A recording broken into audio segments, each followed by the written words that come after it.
आज से लगभग 4 लाख साल पहले आइस एज का टाइम चल रहा था। नियंदरथाल का एक ग्रुप गुफा में बैठा था जिसमें एक औरत आज इस कातिल ठंड में बच्चे को जन्म देने वाली है। अभी इन्होंने आग जलाना नहीं सीखा था, इसीलिए इस ठंड में बच्चे को जन्म देकर जिंदा रखना बहुत बड़ी चुनौती थी। टेम्परेचर -30 से -50 डिग्री सेल्सियस तक पहुंच जाता था। प्रेग्नेंट औरत को गुफा के एकदम एंड में 2 औरतें लेके गई। कुछ नियंदरथाल मर्दों ने गुफा की ओपनिंग पर पत्थर रख दिए ताकि ठंडी हवा अंदर ना आ सके। कुछ घंटे सब लोग शांत बैठे और फिर एक बच्चे की किलकारी उठी। प्रेग्नेंट औरत ने एक लड़के को जन्म दिया था। पास बैठी औरत ने एम्बिकल कॉर्ड को तेज पत्थर से कट किया और बच्चे को जानवर की खाल में लपेटकर मां के सीने से चिपका दिया। जैसे ही बच्चे का जन्म हुआ, सब लोग उस बच्चे के चारों ओर घेर कर एक सर्कल में बैठ गए ताकि बच्चे को थोड़ी गर्माहट मिले। नया जन्मा हुआ बच्चा मां के सीने से लगा हुआ था।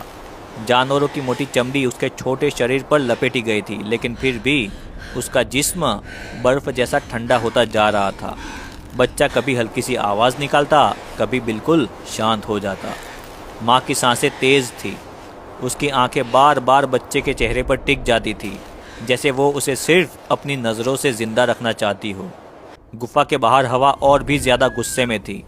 पत्थरों के बीच से सीटी जैसी आवाज़ें आती, जैसे ठंड खुद गुफा के अंदर घुसकर इस नई जिंदगी को चुनौती दे रही हो। ग्रुप के आदमी गुफा के मुंह पर खड़े थे, झुककर कंधे सिकोड़े हुए।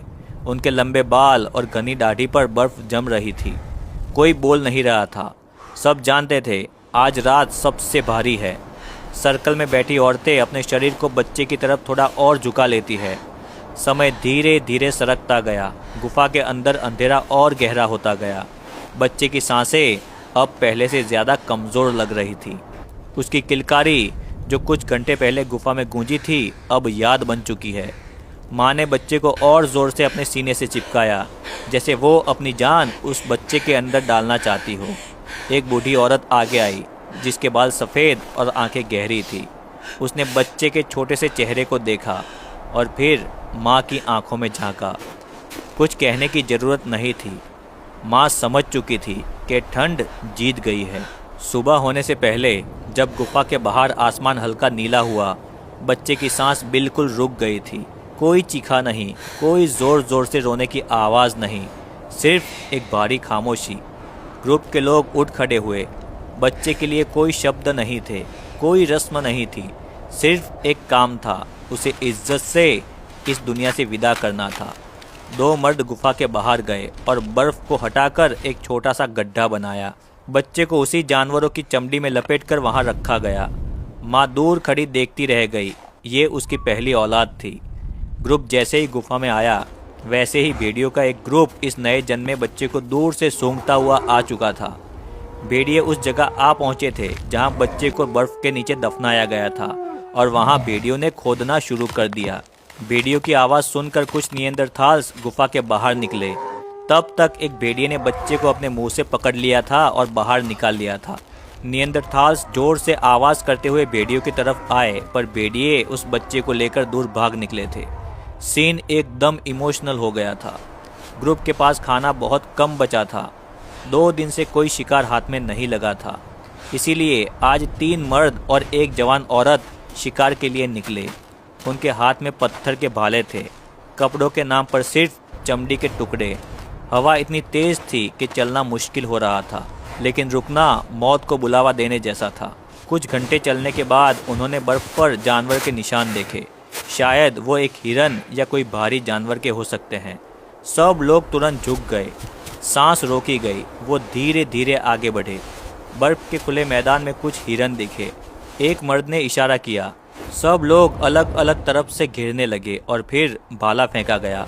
हिरन चीखा और भागने लगा। बर्फ़ के ऊपर खून गिरा। काफ़ी देर की दौड़ के बाद हिरन गिर गया। शिकार मिल चुका था। ये सिर्फ खाना नहीं था, ये ग्रुप के जीने का एक और दिन था।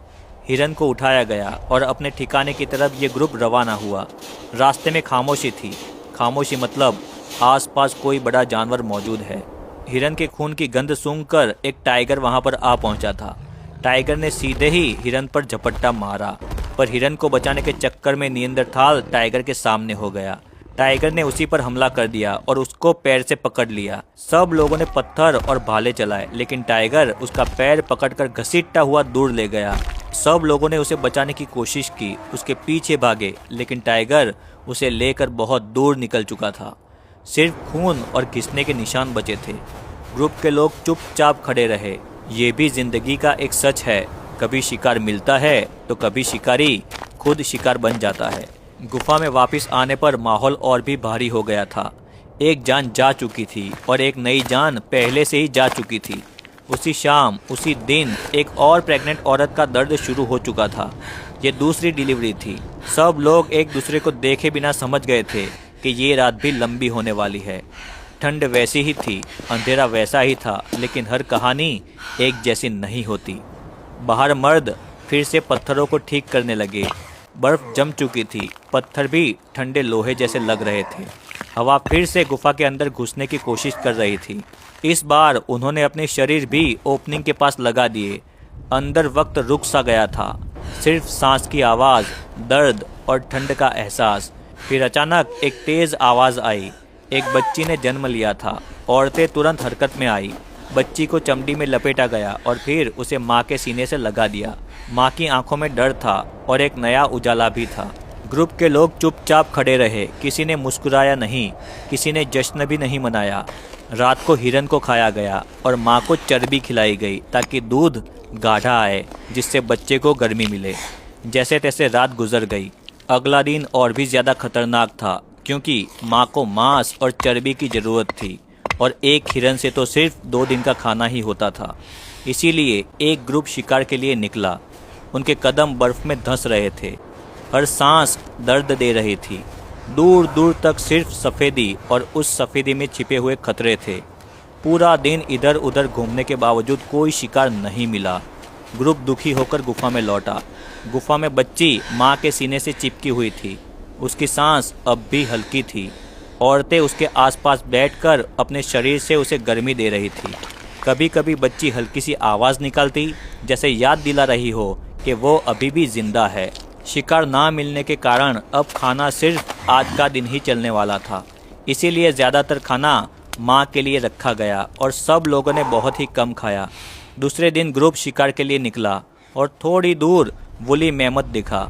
उन्होंने उसे घेरने की कोशिश की, फिर अचानक भाले से उस पर हमला कर दिया।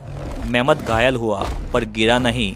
अचानक वो पलटा और सीधा एक नियंदरथाल पर झपटा। वो संभल नहीं पाया, ज़मीन पर गिर गया। सब कुछ बहुत तेज़ हुआ। मेमत ने उसे अपने पैर से कुचल दिया था। बाकी लोग जान बचाकर भागे।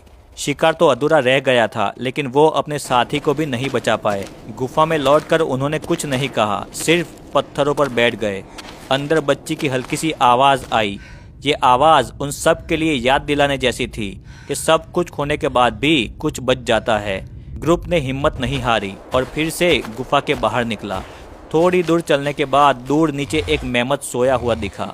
ग्रुप उसके पास गया तो देखा कि मेमत गिरने के कारण घायल हो चुका था और बर्फ में जम गया है। ये नियंदरथाल्स के लिए एक जैकपॉट जैसा था। ग्रुप उसे खींच कर गुफा में ले आया। अब इनके कुछ हफ्तों के खाने का इंतज़ाम हो चुका था। दिन बीतते गए, ठंड वैसी ही रही। बर्फ पिघली नहीं, पर बच्ची जिंदा रही। माँ कमज़ोर हो रही थी, लेकिन बच्ची हर दिन थोड़ी सी और मजबूत होती गई। उसकी उंगली माँ के बाल को पकड़ लेती थी। ग्रुप को समझ आ गया था कि पहला बच्चा हार गया था, पर यह बच्ची जीत रही है। ये सिर्फ किस्मत नहीं थी, ये ग्रुप की गर्मी, उनका साथ और जिंदा रहने की इच्छा थी। बर्फ के इस समुंदर में जहाँ हर चीज़ सफ़ेद और ठंडी थी, एक छोटी सी बच्ची ने अपनी जगह बना ली थी। नियंदरथाल्स जानते थे कि कल क्या होगा किसी को नहीं पता, पर आज इस बच्ची ने ज़िंदगी को जीत लिया है। -30 से -50 डिग्री सेल्सियस की इस बेरहम बर्फीली दुनिया में बिना आग के बच्चे को जन्म देना अपने आप में मौत से लड़ाई थी।